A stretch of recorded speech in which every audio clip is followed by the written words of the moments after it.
بھائیوں اور بہنوں، اللہ تعالیٰ نے جتنے رشتے انسانوں کے آپس میں قائم فرمائے ہیں، ان رشتوں میں جو سب سے اہم اور بنیادی رشتہ ہے وہ خامد اور بیوی کا رشتہ ہے۔ تمام رشتوں کی اہمیت قرآن نے بیان کی ہے، والدین کی، اولاد کی، بہن بھائیوں کی، رشتہ داروں کی، سسرال کی، لیکن قرآن میں جس رشتے کو سب سے زیادہ بیان کیا ہے، سینکڑوں آیات اس کے لیے اتاری ہیں، پوری سورت اس پر اتاری ہے، پوری سورت اس وہ خامد اور بیوی کا رشتہ ہے۔ دو وجہ سے، ایک یہ کہ یہ سب سے اہم رشتہ ہے، اس پر معاشرے کی بنیاد بنتی ہے، اور دوسرا یہ کہ یہ ٹوٹ جاتا ہے، اس کو ٹوٹنے سے بچانے کے لیے آیات بھری پڑی۔ اولاد ماں باپ میں رشتہ ٹوٹتا نہیں، اولاد فرما بردار ہو یا نافرمان ہو، ہے تو میرا بیٹا ہے، اچھا ہو یا برا ہو، باپ اور بیٹے کا رشتہ، ماں بیٹی کا رشتہ، بہن بھائی کا رشتہ، باقی جتنے رشتے ہیں وہ ٹوٹ نہیں سکتے۔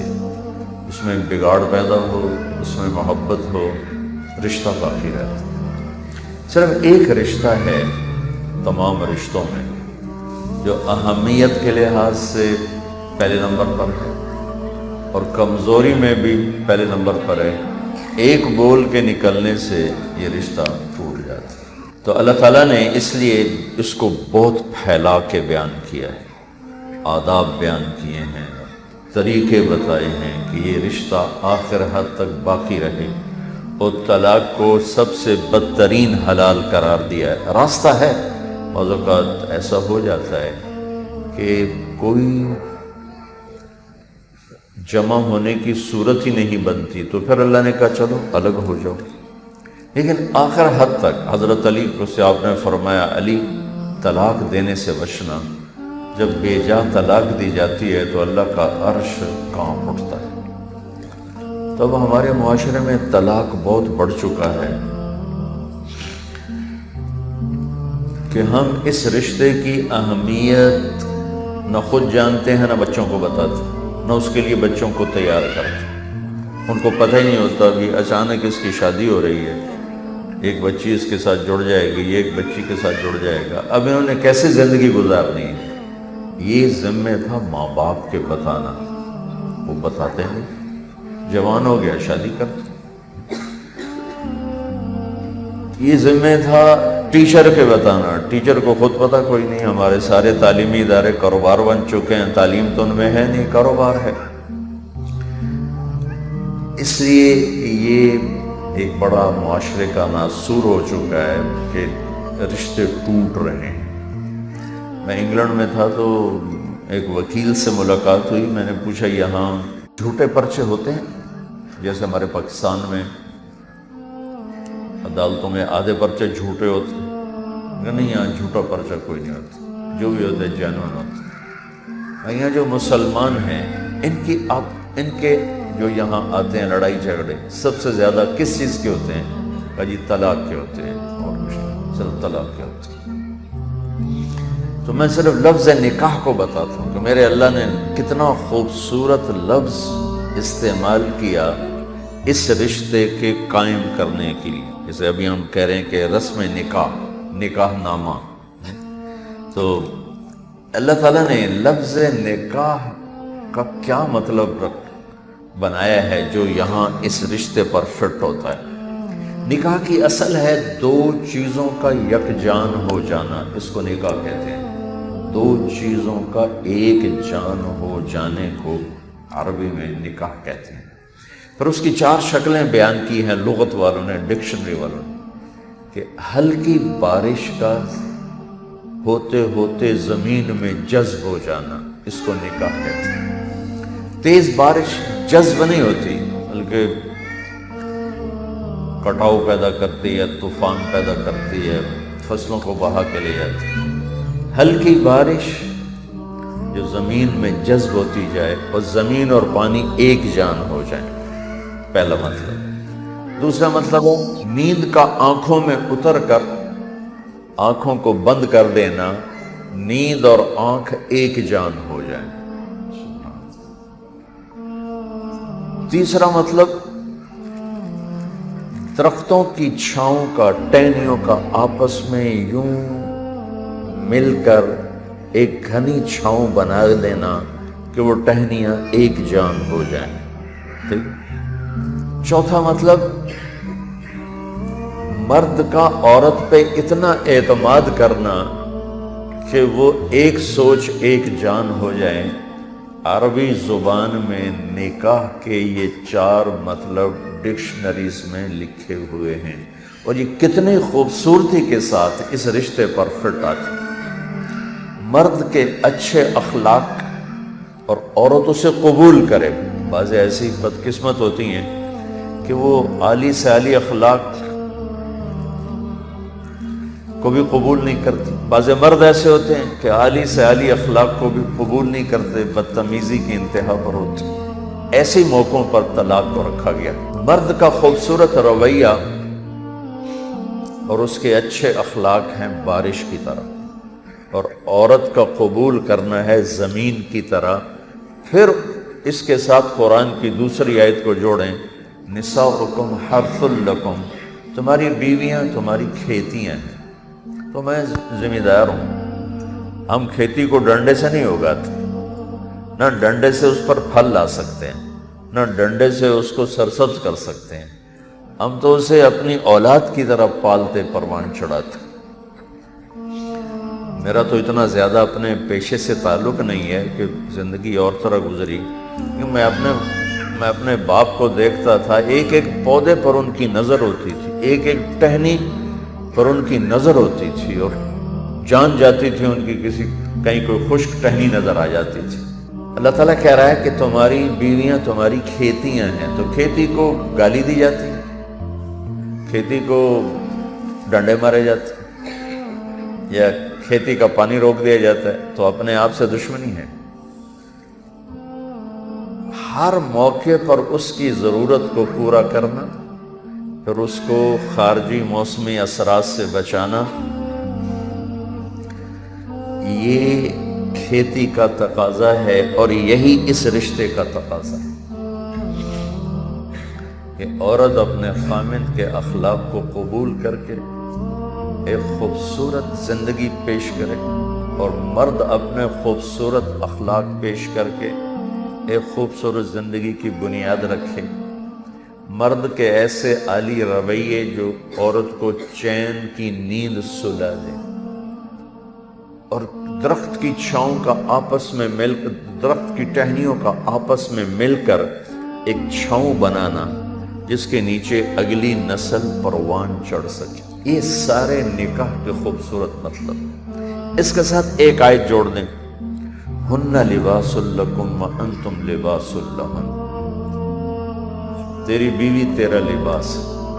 پھر عورتوں سے کہا تیرا خامن تیرا لباس ہے۔ ہم لباس کو کیا کرتے ہیں؟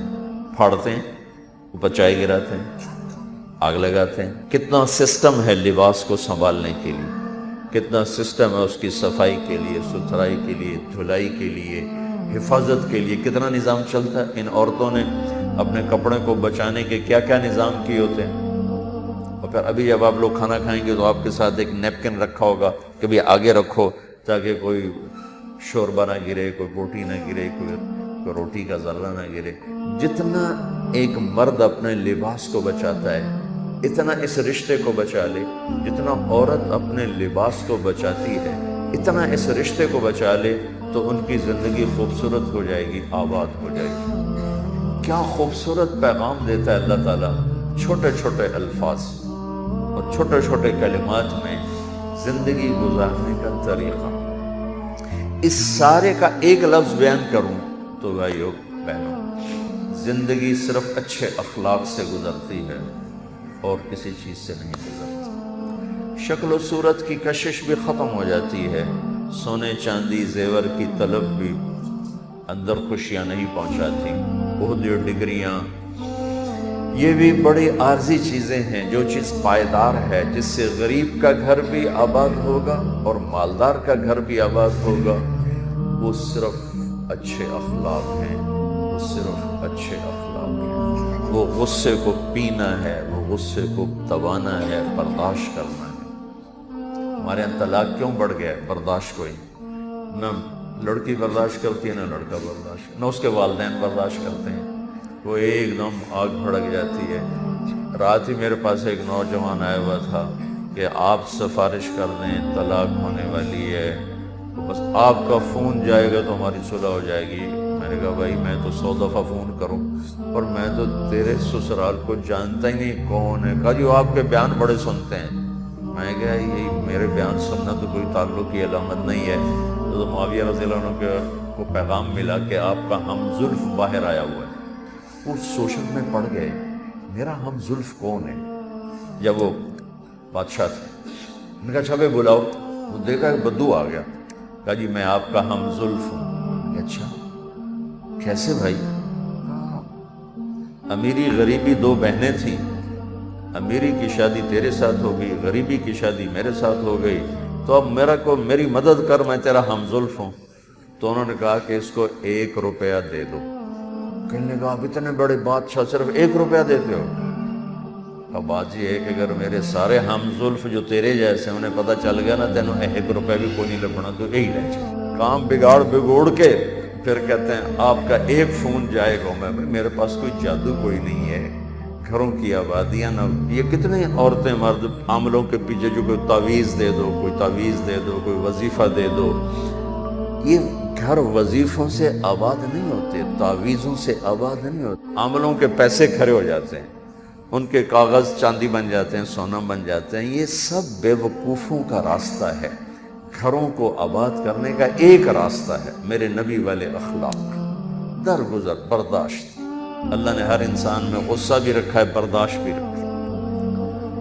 جو اپنے آپ کو دبانا سیکھ گیا، برداشت کرنا سیکھ گیا، اس کے گھر میں اندھیرے میں بھی چراغ ہو، سوکھی روٹی بھی اس کی پراٹھے ہوں. جسے برداشت کرنا نہیں آیا، جسے معاف کرنا نہیں آیا، جسے عیب چھپانا نہیں آیا، وہ اپنے گھر کو خود آگ لگا کے بیٹھ جائے اور دنیا کے کوئی تعویذ وظیفے اس پر اثر انداز نہیں ہو سکتے. ایک نوجوان میرے پاس آیا، کہنے لگا جو کوئی تعویذ دو، میری بیوی سے بڑی لڑائی ہوتی. میں نے کہا بیویوں پہ تعویذ نہیں چلتے اور نہ تعویذ مجھے آتے کوئی نہیں ہے، لیکن ایک کام تو میں بتاتا ہوں، وہ کر لو تو تیرا گھر آباد ہو جائے گا. کہنے لگے وہ چلو بتاؤ. میں نے کہا جب بھی کھانے پر بیٹھو 2-3 لقمے اپنے ہاتھ سے بیوی کو کھلا دیا کرو. کہا اس سے کیا ہوگا؟ کہا مجھے نہیں پتا کیا ہوگا، لیکن میرے نبی کی سنت ہے تو کر. آپ حضرت عائشہ کے سامنے بیٹھ کر ان کو اپنے ہاتھوں سے کھلایا کرتے تھے. یہ اظہار محبت ہمیں سکھانے کے لیے تھا، ہمیں سکھانے. میرے نبی نے 11 شادیاں کی. 11 کس لیے کی؟ کچھ شوق کی شادیاں تھیں. آپ نے کہا ما تزوجت وما زوجت الا بوحی من السماء نزل به جبریل. میں نے جہاں شادی کی، میں نے جہاں بیٹی دی، پہلے آسمان سے وحی آئی، پھر میں نے شادی کی. تو سب شادیاں اللہ کے امر کی تھیں. میرے بھائیو بہنوں، نماز کے لیے 1 لوٹا پانی چاہیے اور 10 منٹ زندگی کا ٹائم چاہیے، نماز پڑھی جائے گی. لیکن انسانوں سے معاملہ کرنے کے لیے پہاڑوں جیسا حوصلہ چاہیے، بہت بڑا ظرف چاہیے لوگوں کے ساتھ معاملہ کرنے کے لیے. اس لیے میرے نبی نے 11 گھر بسا کے ہمیں معاملہ کرنا سکھایا کہ زندگی گزارنی کیسے. بڑی عمر کی عورت سے شادی کی حضرت خدیجہ، ہم عمر سے شادی کی حضرت سودا، چھوٹی عمر کی عورت سے شادی کی حضرت عائشہ، مالدار سے شادی کی حضرت خدیجہ، اپنے برابر کے رشتے کیے ام حبیبہ ہیں، ام سلمہ ہیں، حضرت سودا، وہ تو ایک پوری لائن. غریب گھر میں شادی کی حضرت جویریہ باندی، بیوہ سے شادی کی حضرت خدیجہ، مطلقہ سے شادی کی زینب بنت جہش، کماری سے شادی کی حضرت عائشہ. اپنے خاندان میں شادی کی زینب بنت جہش، اپنی قوم میں شادی کی حضرت عائشہ، ام سلمہ، ام حبیبہ، اپنی برادری میں شادی کی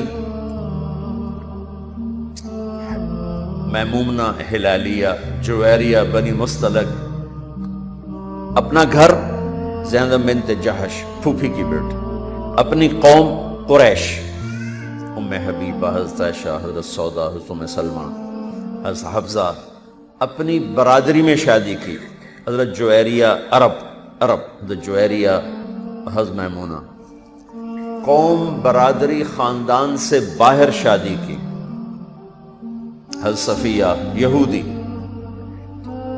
جتنی بھی نسبتیں ہیں کسی بھی مرد و عورت کی، ان سب کو اپنے استعمال کر کے ہمارے لیے یوں راستہ کھولا۔ کتنی بچیاں بیٹھے بیٹھے بال سفید ہو جاتے ہیں، یہ اپنے خاندان میں کریں گے، باہر نہیں کریں گے، اپنی برادری میں کریں گے، باہر نہیں کریں گے۔ کتنے نوجوان آ کے ملتے ہیں، یہ فلاں جگہ شادی کرنا چاہتے ہیں، لیکن ان کے ہماری برادری ایک نہیں، کوئی مانتا ہی کوئی نہیں ہے۔ تو میرے نبی نے یہ سارے بت توڑے تھے اور امت کے لیے راستہ کھولا تھا۔ یہ معاشرت سکھانے کے لیے میرے نبی نے اتنے نکاح کیے، اتنی شادیاں کی۔ شوق کی شادی 25 سال کا نوجوان 40 سال کی عورت سے شادی کیوں کرے گا جس کی ایک منگنی ٹوٹ چکی ہو؟ حضرت خدیجہ، ورقہ بن نوفل سے منگنی ٹوٹی، ابو حالہ سے شادی ہوئی، بیوہ ہوئی، 2 بچے ہوئے، ایک بچہ ایک بچی۔ ابن عابد سے شادی ہوئی، بیوہ ہوئی، ایک بیٹا۔ اور پھر تیسرا نکاح حضرت خدیجہ نے اللہ کے نبی کے ساتھ ہوا ہے۔ تو آپ تو 25 برس کے نوجوان ہیں، آپ کو 40 سال کی عورت، کوئی عورتوں کی، لڑکیوں کی کمی تھی مت زندگی سکھانے کی؟ تو بھائیو بہنوں، اس وقت یہ رشتہ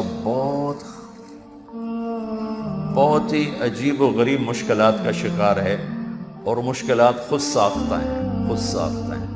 ہم اس رشتے کی اہمیت نہیں جانتے، سیرت نہیں پڑھتے، قرآن نہیں پڑھتے، جو ماحول میں ہے، جو رواج میں ہے، اس پر ساری۔ اور آج جو بچہ میرے پاس ہے، کوئی لین دین کا جھگڑا تھا اور چل بھائی ختم، یہ تم نے دیا نہیں، یہ ہم نے مانگا تھا، یہ ہم دے نہیں سکتے، تم نے یہ دینا ہے، اس پہ گھر ٹوٹ کے ختم ہو گیا۔ یہ ہمارے وہ انسانیت سے گرے ہوئے وہ ہمارے چھوٹے چھوٹے مسائل ہیں جس نے اس خوبصورت رشتے کو توڑ کے رکھ دیا۔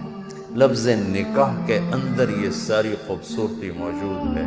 دھیمی بارش زمین میں جذب ہو کر یکجان ہو جائے، آنکھوں کی نیند آنکھوں میں اتر کر نیند اور آنکھ یکجان ہو جائے، شاخوں کا مل کے جڑ کے یکجان ہو کر ایک چھاؤں بنا دینا، خامند کا بیوی پہ اعتماد کرتے ہوئے ایک جان ہو جانا۔ کتنے خامند ہیں جو بیویوں کو موبائل چیک کرتے رہتے ہیں، کدھر فون کیا تھا، کدھر سے میسج آیا تھا، اور نیک پاک بیویوں کو ذلیل کر دیا، ان کے میسج، ان کے فون، ان کی کالیں چیک کر۔ اور کتنی عورتیں جنہوں نے شک میں اپنے خامدوں کو ہلاک کر دیا کہ شک کی بنیاد ان کے فون چیک ہو رہے ہیں، ان کی کالیں چیک ہو رہی ہیں، ان کے میسج چیک ہو رہے ہیں۔ لفظ نکاح ان دونوں کو توڑ کے رکھتا ہے۔ زندگی تو اعتماد پہ چلتی، شکی مزاج عورت ہو یا مرد ہو اپنے گھر کو تباہ کر دے۔ اعتماد، لفظ نکاح میں اعتماد کا معنی پایا جاتا ہے۔ مجھے واقعات سننے کو ملتے ہیں، اس لیے میں فون زیادہ نہیں سنتا ہوں، سن کے میرا سر ہر وقت پھٹا ہوتا ہے۔ لوگوں کے مسائل جو میں حل بھی نہیں کر سکتا، میرے پاس کیا ہے، میں کیا حل کروں گا؟ یہ ہیں سارے خود ساخت۔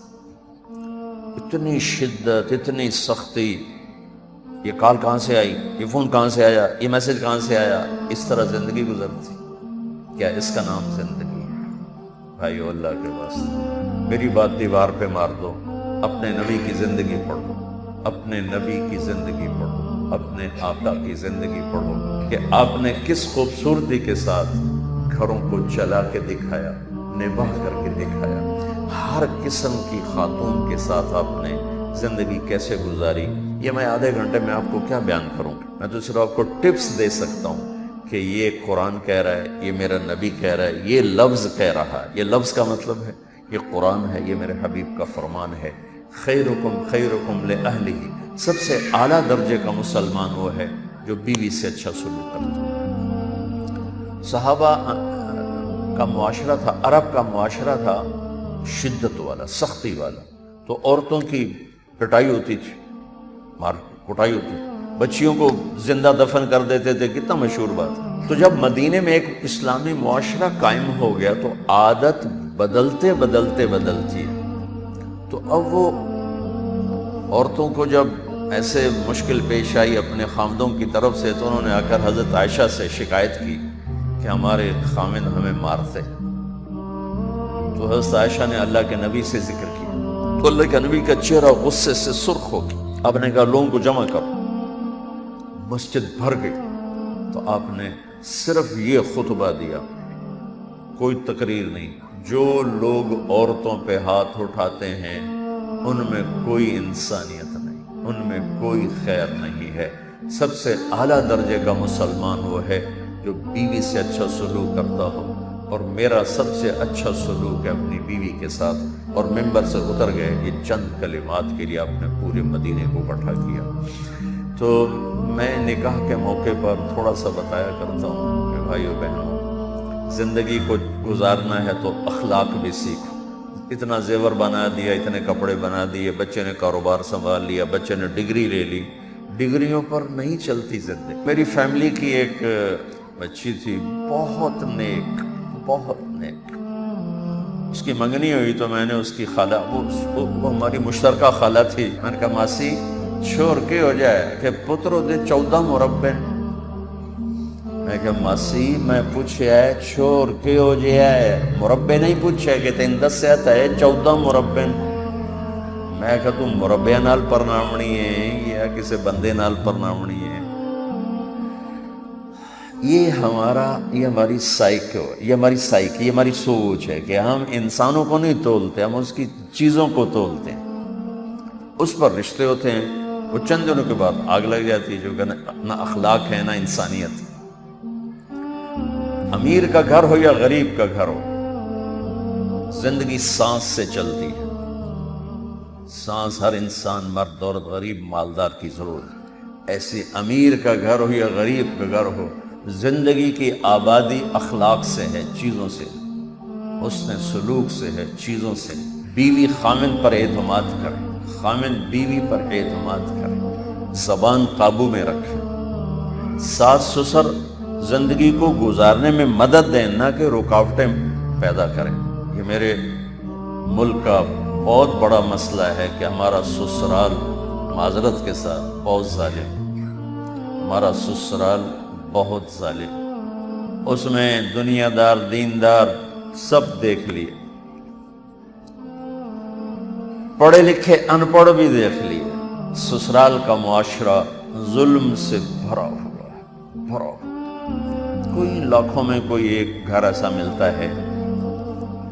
میرے نبی نے فرمایا یہ میرے انصار مدینے والے بڑے زبردست لوگ ہیں,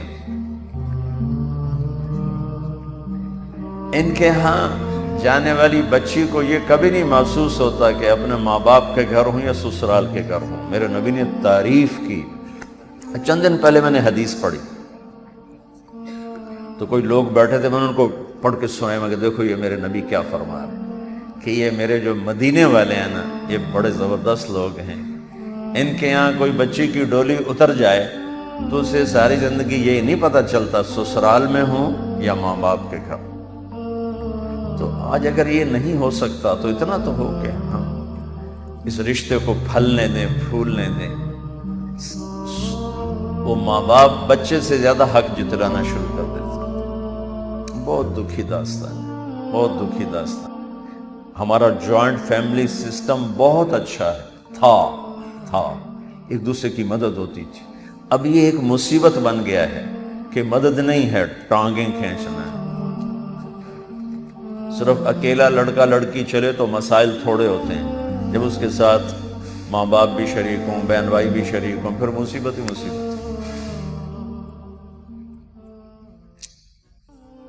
چند دن پہلے ایک بتا رہا تھا جی بچہ کہ جب میرا ابا میری ماں کو مارتا تو ذرا ابا نہیں مارتا تھا، پھر میرا دادا بھی مارتا تھا، میرے چاچے بھی مارتے تھے۔ یہ واقعات میں روز سنتا ہوں۔ تو اس جوائنٹ فیملی سسٹم بہت اچھا ہے اگر حقوق کا پتہ، اگر ایک دوسرے کے حدود کا پتہ، بہت اچھا ہے۔ لیکن یہ ایک مصیبت بن چکا ہے، حدود کا پتہ نہیں، کہاں جھگڑے نہیں ہوتے۔ میرے نبی حضرت فاطمہ سے ملنے گئے تو اداس بیٹھی تھی، آپ نے فرمایا کیا ہوا؟ کہنے لگی میرا اور علی کا جھگڑا ہو گیا۔ آپ نے کہا اچھا علی کدھر ہے؟ کب باہر نکل گئے؟ تو سبحان اللہ، آپ نے یہ نہیں کہا کہ میں بیٹی والا ہوں، میں کیسے اس کو تلاش کروں، آپ خود ان کی تلاش میں نکل پڑے۔ کدھر ہے علی؟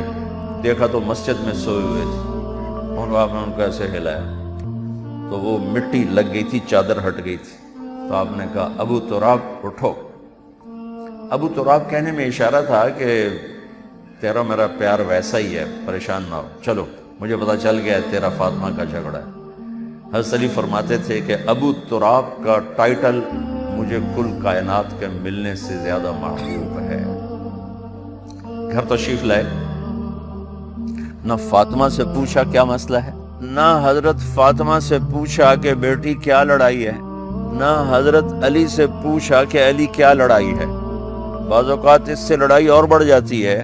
آپ نے کیا کیا؟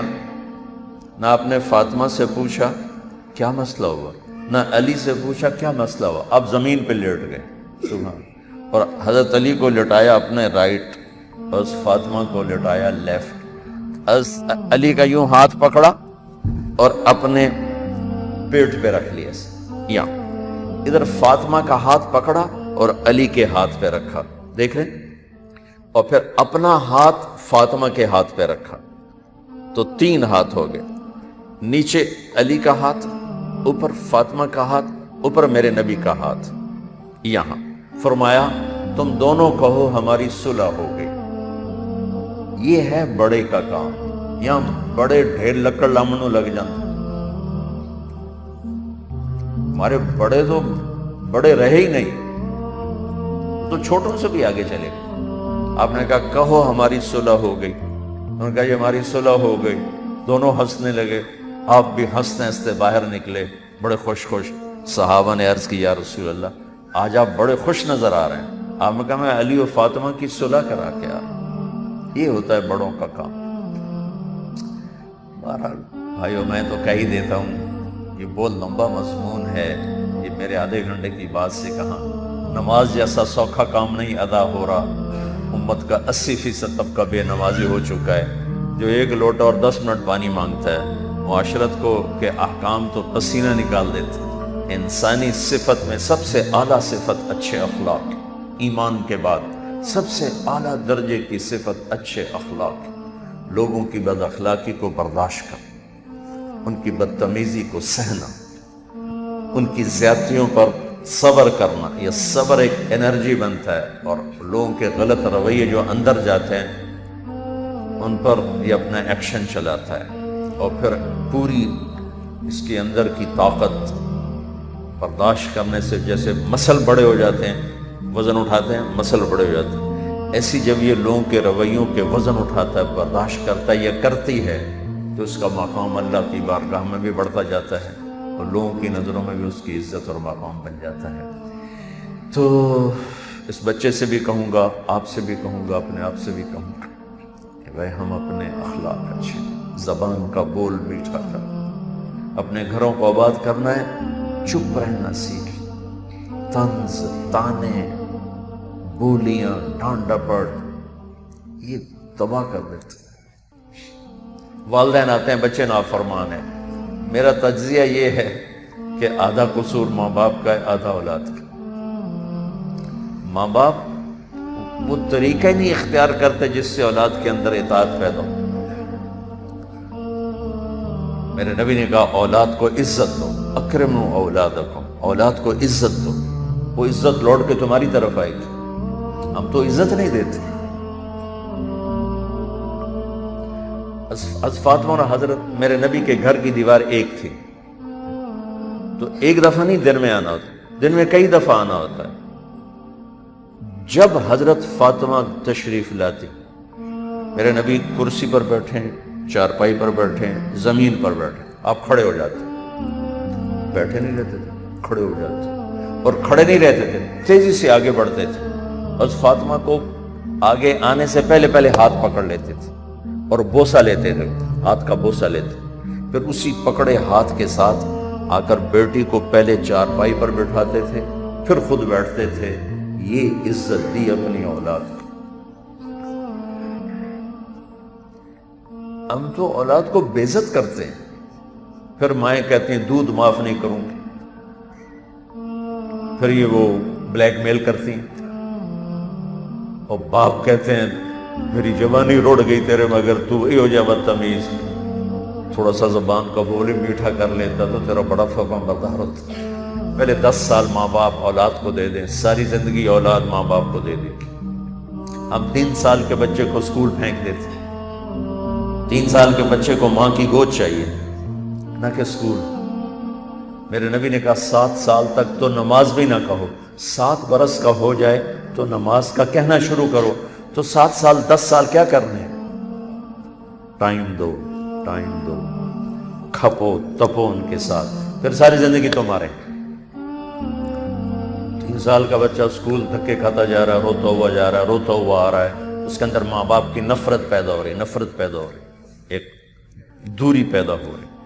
تو یہ ایک خوبصورت زندگی ہے بھائی، اللہ مجھے بھی توفیق دے، آپ کو بھی توفیق دے۔